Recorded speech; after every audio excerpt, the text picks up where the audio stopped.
موعدكم مع تاريخ الهجرة المغربية منذ أقدم الفترات التاريخية إلى الفترة المعاصرة. مسارات العديد من الشخصيات المغربية التي بصمت تاريخ المغرب في أنحاء العالم، من خلال معرض المغاربة مهاجرون ورحالة الذي ينظمه مجلس الجالية المغربية بالخارج بفضاء المكتبة الوطنية للمملكة المغربية بالرباط، وذلك من 20 أبريل إلى 20 ماي 2016. للمزيد من المعلومات زوروا موقعنا على الإنترنت.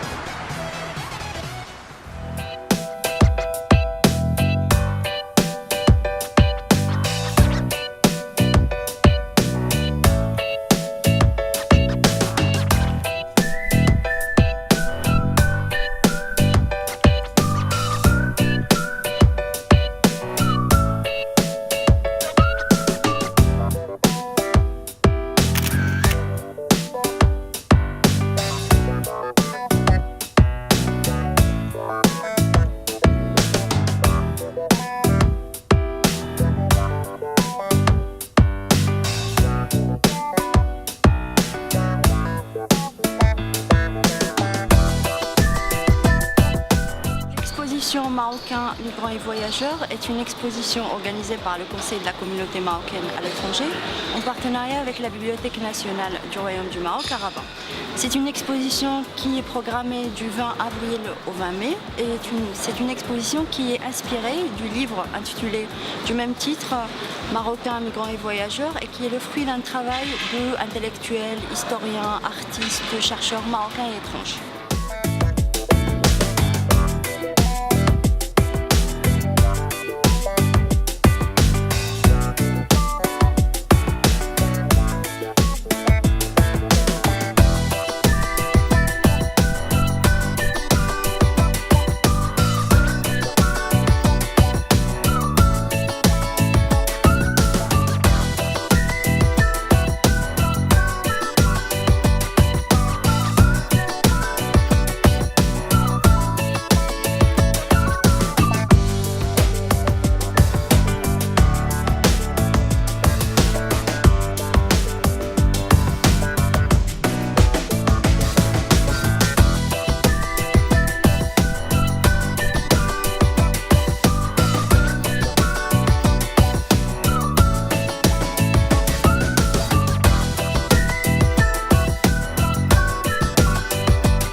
رواق معرض الجالية في رحاب المكتبة الوطنية بالرباط، حيث استمرارية المعرض حول مغاربة مهاجرون ورحالة.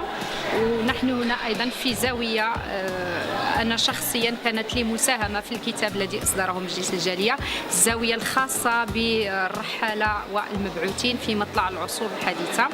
وطبيعة الحال في التقديم الذي وضعته في الكتاب لهذه الجانب بالتحديد تحدثت فيه بالخصوص عن الظروف والسياقات التي جعلت المغاربة يرحلون باتجاه الآخر، وخاصة باتجاه الفضاء الأوروبي المسيحي في مطلع العصور الحديثة. الهجرة المغربية أيضا اتجهت في اتجاه إفريقيا جنوب الصحراء منذ القدم، يعني منذ القرن التاسع الميلادي، وبالخصوص فيما بعد القرن الرابع عشر والخامس عشر الهجري، إلى درجة أن أولى التجمعات المغربية كانت في إفريقيا جنوب الصحراء، وخاصة في بعض المدن الساحلية مثل سان لوي فيما بعد دكار، أو المدن الداخلية مثل طنبوكتو وأبيجان وما إلى ذلك.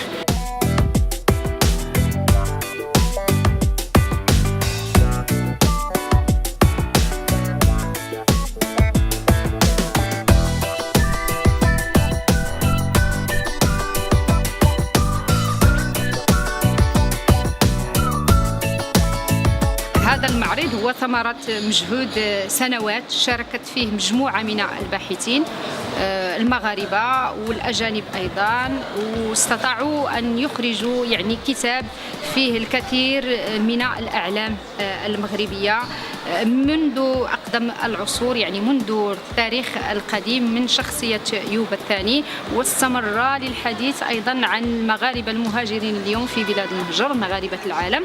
والهدف من المعرض ومن الكتاب أيضا الذي أرخ لهذا الحدث هو تسليط الضوء وتعريف أبناء الجالية، ولما لا أيضا المغاربة أيضا الذين لا يعرفون الشيء الكثير عن تاريخ الهجرة وعن تاريخ الرحلات في السابق المغربية كرحلة ابن بطوطة وغيرهم.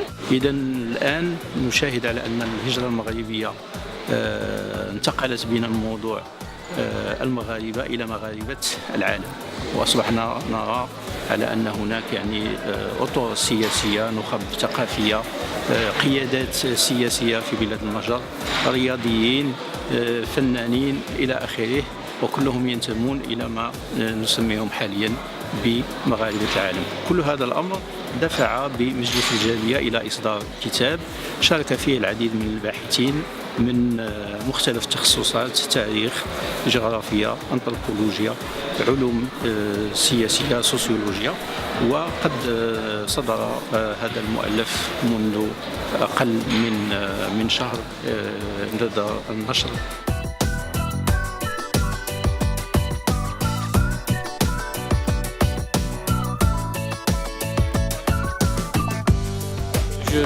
Je suis très honoré par cette invitation pour ce vernissage parce que je trouve que c'est un sujet très important. Le Maroc a toujours été un pays d'échange, de migration, et je pense que c'est très très bien de visualiser cette histoire de migration.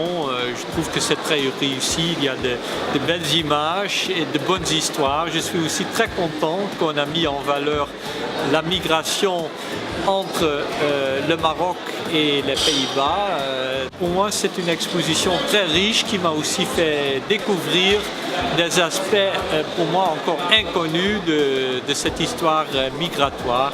Et avec ça, je passe la parole à mon cher collègue, M. Herman Abdein.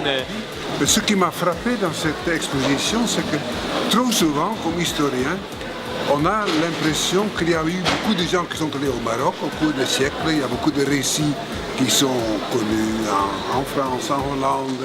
Et il y a je ne sais pas combien de volumes qui ont été publiés avec des comptes rendus de ces visites. Et ça donnait un peu l'impression que les Marocains ne bougeaient pas, qui étaient chez eux, qui recevaient, mais qui ne partaient pas. Et je crois que cette exposition montre que ce n'est pas du tout vrai. Que du côté marocain aussi, on a exploré le monde, pas seulement dans le temps actuel avec des émigrés qui sont allés travailler en Europe, mais aussi au XVIIe, au XVIIIe, au XIXe siècle. Il y a eu des ambassadeurs, il y a eu des pirates qui sont allés dans les côtes de l'Islande, etc. Je crois que donc cette nuance qui est donnée dans cette exposition est vraiment quelque chose de nouveau, qui enrichit notre connaissance de l'histoire du Maroc et notre connaissance des relations entre le Maroc et le monde extérieur. Et je félicite vraiment les organisateurs de cette belle exposition.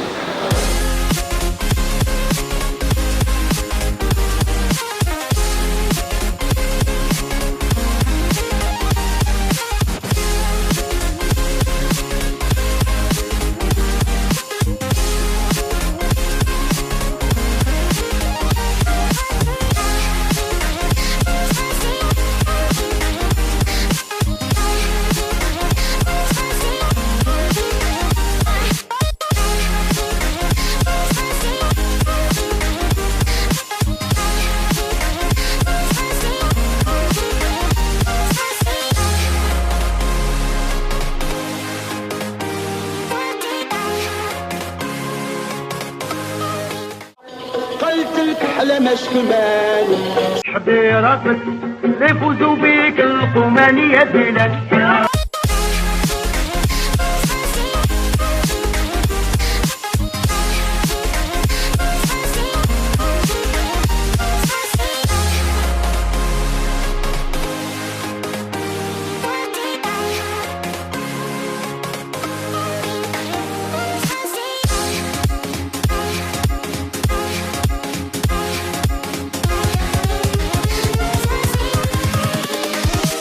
we go.